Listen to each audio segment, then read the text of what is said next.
You are listening to How to Get Over Your Ex, episode number 175, Cancel the Contract.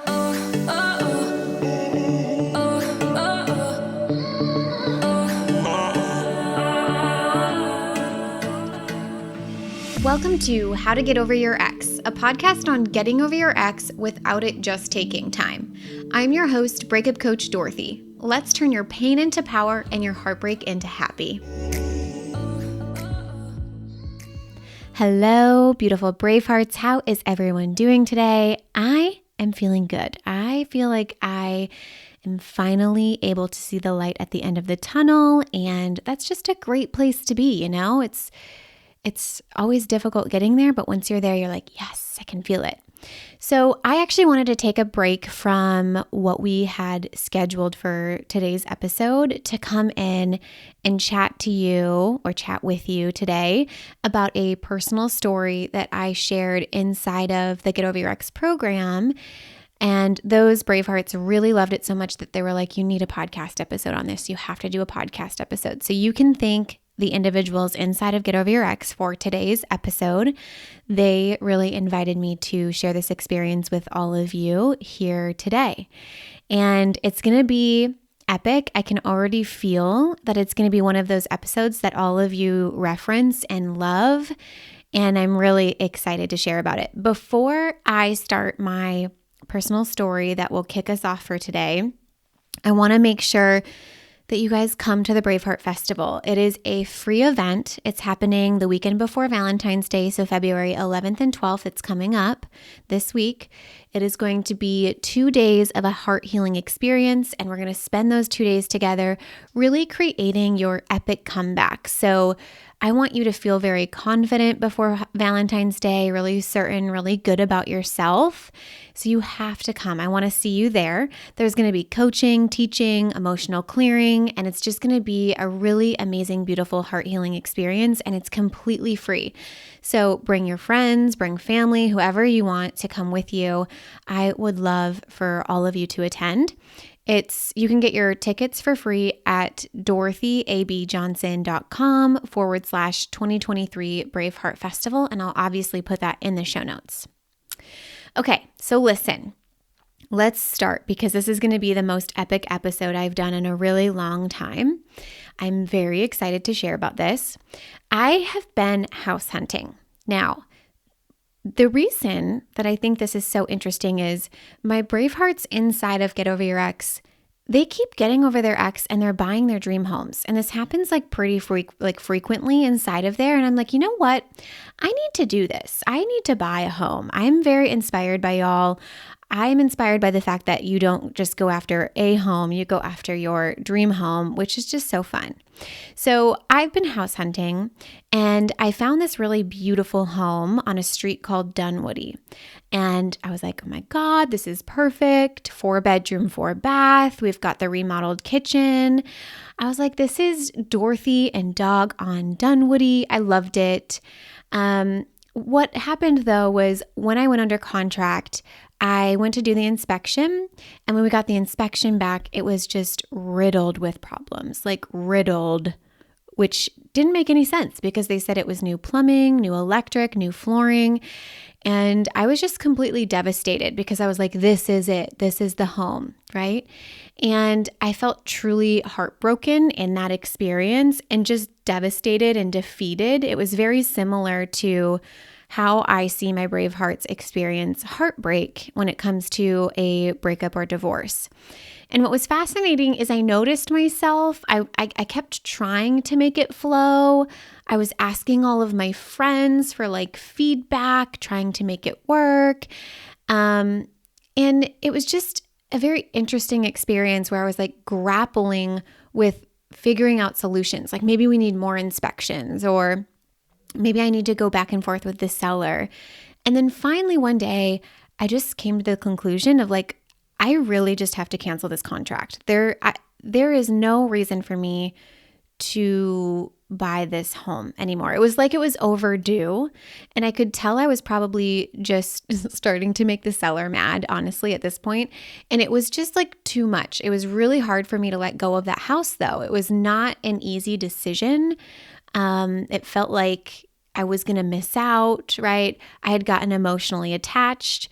It was close to my cousin and some of my friends, and it was very defeating, devastating, like a heartbreaking experience.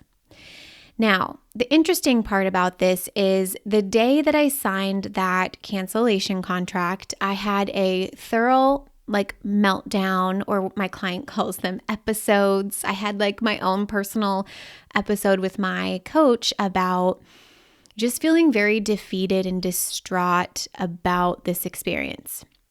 Now, I kid you not, the same day that I was going through all of this and I signed this cancellation contract, a house 2 streets over from where I live, an area that I love, popped up for an affordable price. Normally, houses in this area are just too much for me, but this house was everything. It was still 4 bed. It's only 2 bath instead of 4 bath. But it was it's very boho, which has the wood accents that I love so much, that I really was a huge part in the house that I live in right now. A pool, and it's in the same neighborhood, which for me is just so much better than moving inland. And so I was just unbelievably thrilled when this popped up.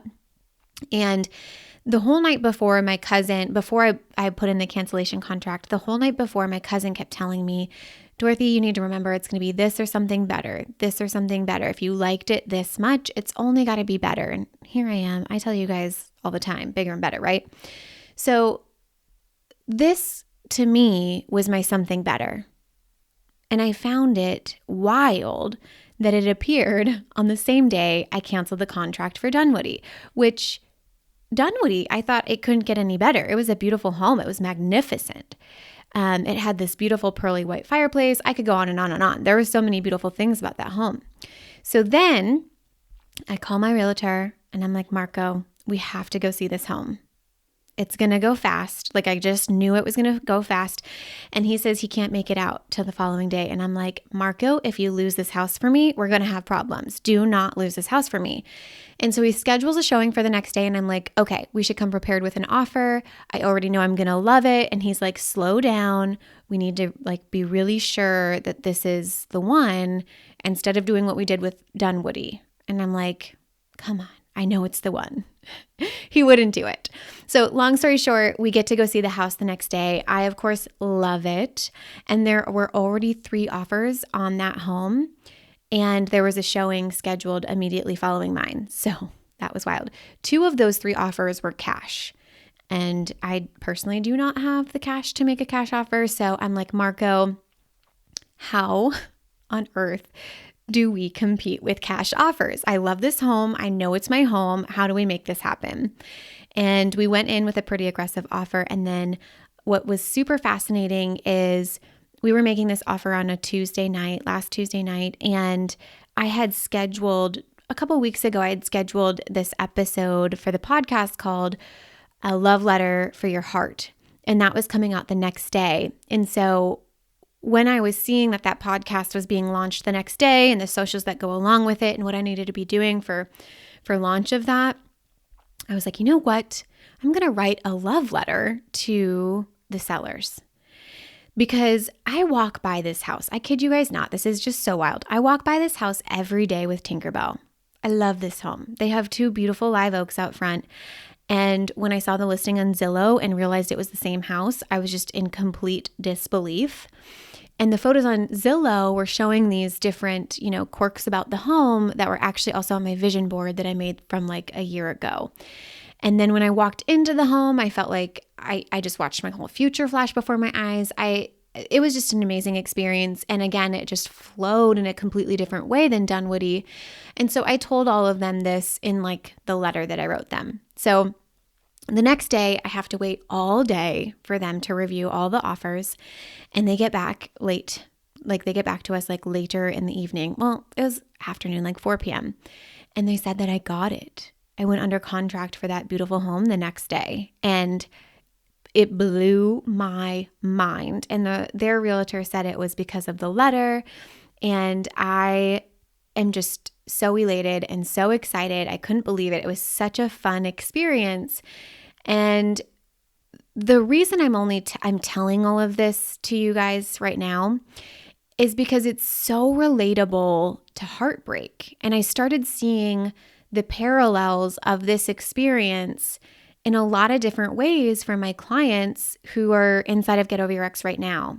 And so I want to explain those parallels in the form of lessons. So I learned these lessons in the form of this house buying experience.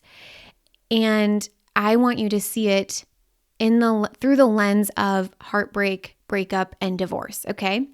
So let's walk through it lesson by lesson. There's 3 primary lessons that took place throughout this experience for me, okay? So the first one is that it's so difficult to cancel the contract. I spent days thinking about and ruminating about all the money, the time, the energy I put into the Dunwoody home. And I truly loved that home. And it was something that I had put an offer in and then backed out of, and then looked at a million other homes and then put an offer in again, and then got all the way to the inspection. I was like, I can't believe we're about to back out again. And it was just this weird back and forth. But I felt like I had put so much into it, and walking away and canceling that contract was wildly difficult. Like, it wasn't even for this home, it wasn't like a year-long process. It was maybe over a month time. And it reminded me of grad school when we learned about the sunk cost fallacy, where you don't want to let something go because you've invested heavily in it, even when it's clear that leaving it would be more beneficial. And a lot of times we're not clear, right? That's the whole problem. But with this experience, it was very clear. I could spend hundreds of thousands of dollars on this home to then take on about $100,000 in repairs, or I could eat the $1.5K that I spent on inspections and stop wasting time and energy on it and walk away. It's such a weird experience. Now, we do this in our relationships, do we not? We're like, because we've spent 8 years together, we need to stick out the rest of our lives, aka 50 more years, even though both of us are completely miserable. Now, the difference between relationships is there was a clear, I don't know if you want to call it like return on investment, or there's numbers heavily involved in this home buying process. And in relationships, it's not as simple or straightforward. You really have to look at, are both parties wanting to participate? What are the pros? What are the cons? What am I experiencing now versus holding on to from the past? So a lot of times we get fixated on, I miss the person that my partner used to be, and we're looking at that instead of what presently is. So it might not be as clear, but notice if you're using the sunk cost fallacy as a reason to hold on to a relationship when someone else doesn't want to be in it, right? Now, the second lesson through this experience was this or something better. This was such a clear example of once we truly cancel the contract with something, and when I say cancel the contract, maybe it's energetically, emotionally, physically, and contractually, or all of those, something better comes to take its place. And it was such a good example, and it put me in such a non-attachment place because I was like, whoa, did anyone else just see what happened? We canceled Dunwoody and this beautiful new home appeared. And that means that even if I put my all into this offer and I don't get picked, then it just means something even better is going to appear and take its place. How cool is that? It was beautiful evidence. Now, how this applies to your breakup or your divorce is when you haven't canceled the contract with your ex and you are still putting time, money, energy, and effort into something that you're clearly not getting a return out of, just notice that nothing better appears in its place. Now, don't beat yourself up. If you're doing it, it's okay. Just recognize it and become aware of it. Don't beat yourself up over it. But what I see inside of Get Over Your Ex and what I see from Bravehearts is people start dating and then trying to put themselves out there when they haven't canceled the contract. And they'll say things like, this new guy doesn't have the spark my ex did, or these people I'm dating aren't as good as my ex. And I'm like, have you canceled your contract with your ex yet? Are you still putting emotional and mental energy and effort, maybe even, physically? Have you canceled that contract? Or are you still entertaining it? And maybe that's why something better hasn't taken its place yet, because there's no space for that new thing. So the third lesson that I want to talk about is, are you allowing yourself to want what you want, or are you dismissing it because it just feels impossible? Or maybe you're dismissing the idea, not even realizing that you haven't allowed it to be an option.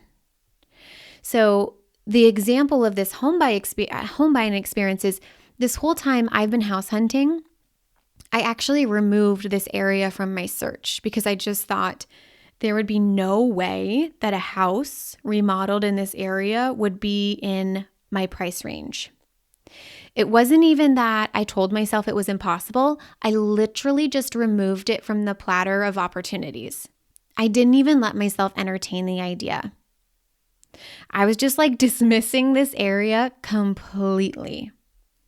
So when I canceled the contract and this area did appear, I was like, what? And this intense desire came out of me, and a process that had so far felt very tortureful. What's the word? I felt tortured throughout this process. It was a very painful, not fun process of home buying. I felt like I was doing something I didn't want to do. It had completely turned around once this home in this new area popped up, and it got really fun because I was like, wow, I didn't realize how badly I wanted to be in this area until I even saw it as a possibility or an opportunity. And it really had me wondering, are my Bravehearts allowing themselves to want their most authentic desires?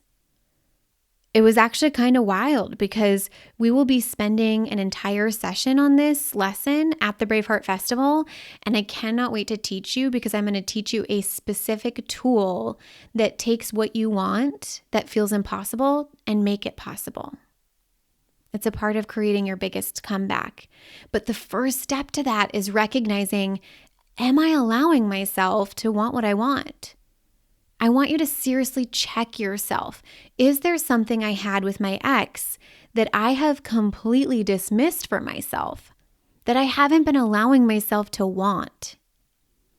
Now, if you figure this out, what you will notice is that your attachment for your ex will go down, because you'll see that you haven't been allowing yourself to want it because you think it's attached to your ex, when in reality, it's not.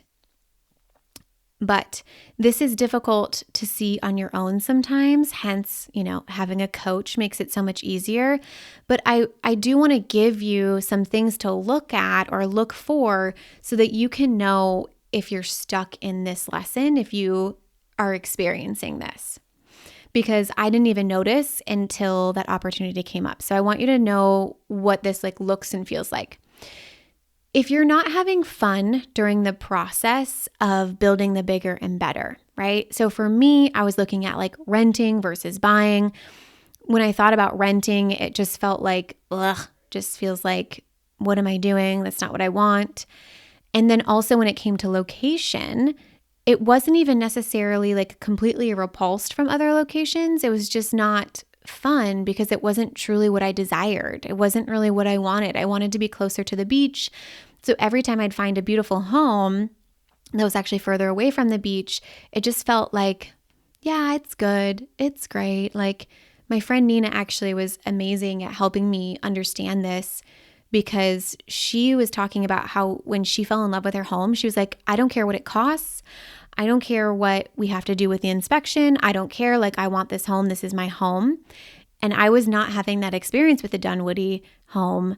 And then when I had this experience, I was like, ooh, this is what Nina was talking about. The second thing to look for is, are things flowing, or do I feel like I keep running into these heavy hitter roadblocks or things that just like are stop and go or feel like heavy or gunky?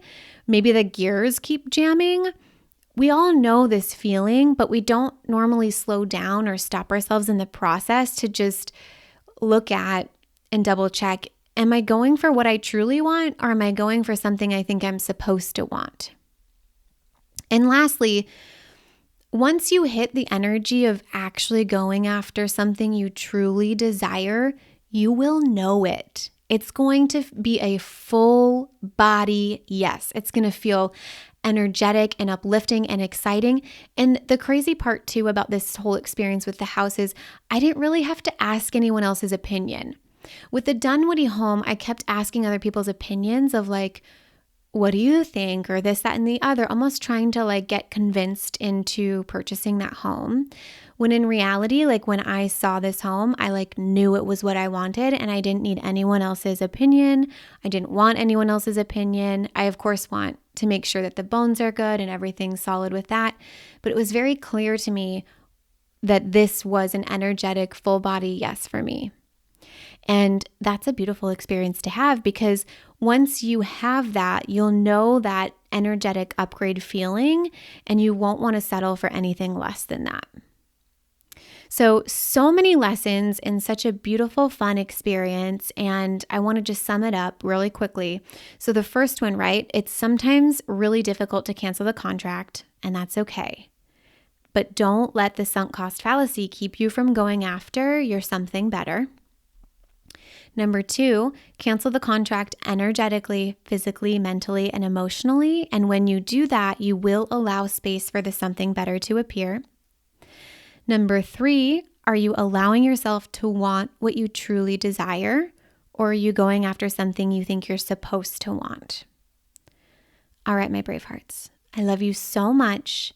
I hope you all have a beautiful day. And I will talk to you next time. I hope to see you at the Braveheart Festival, by the way. If you're loving the How to Get Over Your Ex podcast and you want to learn how to get over your ex in 3 months or less to build a life better than the one you thought you had with your ex, I would like to personally invite you to my next group course where we take everything you've learned here on the podcast and apply it to your life. Come check it out at www.lifecoachdorothy.com.